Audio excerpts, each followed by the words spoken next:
नमस्ते साथीहरु, फेरि पनि स्वागत छ यहाँहरुलाई हाम्रो यस YouTube च्यानल शेयर बजारमा। आईपीओ तथा शेयर बजार सम्बन्धी थप जानकारी पाउनको लागि भिडियोलाई स्किप नगरी अन्तिमसम्म हेरी हाम्रो यस YouTube च्यानललाई सब्स्क्राइब समेत गरिदिनु होला। आज फेरि एक नयाँ हाइड्रो पावर क्षेत्रको कम्पनीलाई नेपाल धितोपत्र बोर्ड सेबुनले आईपीओ अनुमति निष्कासनको लागि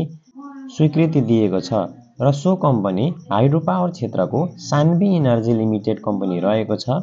र यस कम्पनीले आफ्नो पहिलो चरणमा आईपीओ निष्कासन प्रभावित क्षेत्रका स्थानीय बासिन्दाहरूलाई तथा वैदेशिक रोजगारीमा रहेका नेपालीहरूलाई बिक्री वितरण तथा बाँडफाँड गर्नेछ भने र दोस्रो चरणमा यसले आफ्नो आईपीओ हामी सर्वसाधारणहरूलाई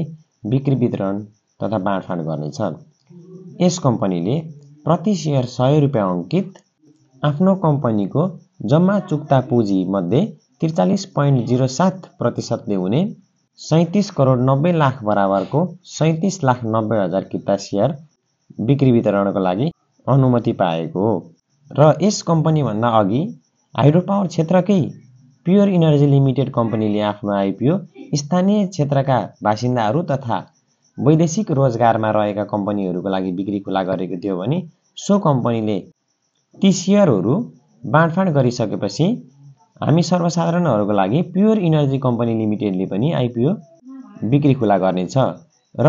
त्यस प्योर इनर्जी लिमिटेड कम्पनी पश्चात यस सान्वी इनर्जी लिमिटेड कम्पनीले सम्पूर्ण प्रक्रिया पुराई हामी सर्वसाधारणहरूको लागि आईपीओ निष्कासन गर्नेछ